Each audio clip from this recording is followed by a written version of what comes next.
What is the main reason people go to the Canton Fair? What are the benefits? Like, why should we even go? And what are the main benefits that you get from actually physically being your visiting your supplier?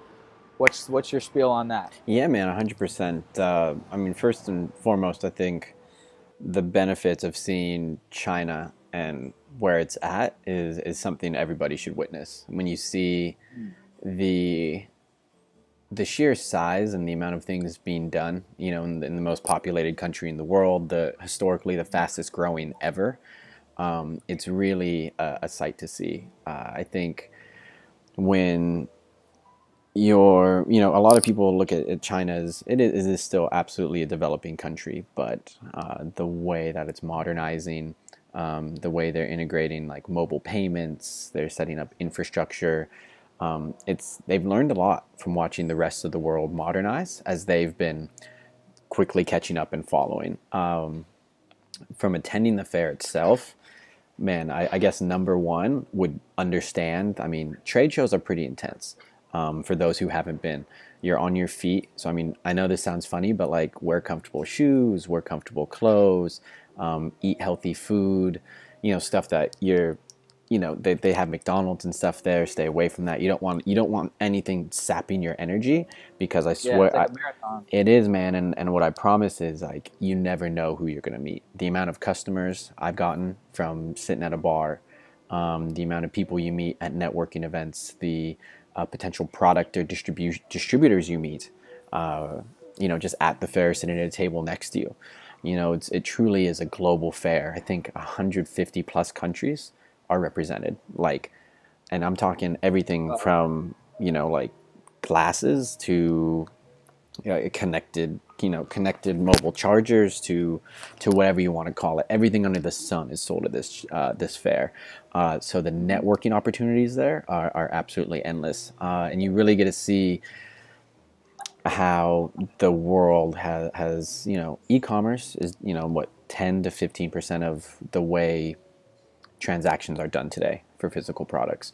And of yeah. course, that's trending up. But historically, a lot of the world is still traditional, you know, brick and mortar distribution and retail. And knowing that and being able to meet the people who are doing that, and you know, whatever your product is, but say you could pick up a big order for South America, Middle East, Africa. You know, I don't know your product or your demographic, but point is it is very much a networking and sales driven type of event. So definitely, I mean, if you have to have a ton of double espressos, if you need some Red Bulls, but always having that high energy and high output, because as we were talking a little bit about earlier, you know, normally people are there for a week to 2 weeks, and all of that time, like it only happens twice a year.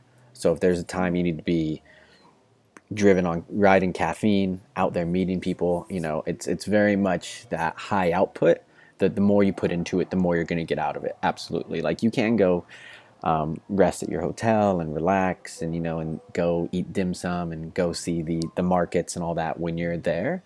But I would definitely tack on a few days for that and be heavily focused on getting as much relationships and networking done as you can, because regardless of who you're meeting, a lot of people there, you know, it's definitely not their first time. We have a lot of people come, but a lot of people have been coming for years and years and years. Last time I was there, I met a guy actually from Italy, you know, and he's been going 5 or 8 years, and even him talking about the changes he's seen, that there's so much knowledge to absorb, about how he does business, about how he works with his suppliers, about working in his vertical, any of this stuff, and just makes you so much better at understanding through, you know, absorbing and synthesizing the information from other people. Awesome. Yeah, absolutely, dude. And again, I think 100% download the application WeChat. That's what everybody Yeah. uses in mainland these days. And while the suppliers that show up at Canton Fair, you know, they're definitely some of the more bigger ones. They may not be the most startup friendly. Even the whole interaction of, you know, negotiating, doing the dinners with their Chinese counterpart, going to, you know, learning the business card stuff. Like a cool little one is always, like when you cheers, you always go lower to show respect. For example, like Wow. doing these little things, or tapping the table like with two fingers to say thank you when someone pours you a drink, or always pouring everybody else's glass before your own. You know, these are all things that are just habit for me now. But whenever I do them, it shows your Chinese counterpart, like, hey, you know, this guy's just not here to make a quick buck. He's actually learning about how things are done here. And that helps. That goes a long way, right? Because the amount of people who come to China and are just trying to turn a quick profit is most. Yeah. And they don't last very long. That's the same reason I was able to sell my wine business, is spoke the language, knew the culture. I was willing to do things other people weren't willing to do. We were definitely the smallest and had the least to offer compared to our competitors, but we were there earning it. And the others would come 3 to 4 times a year for 2 weeks at a time. You know what I mean? Like that means a lot to them, because China recognizes how powerful they are now. Like, they'll be humble and all this, but they understand they got a lot to offer. Yeah, they're the big dogs in the game now. Yeah, exactly.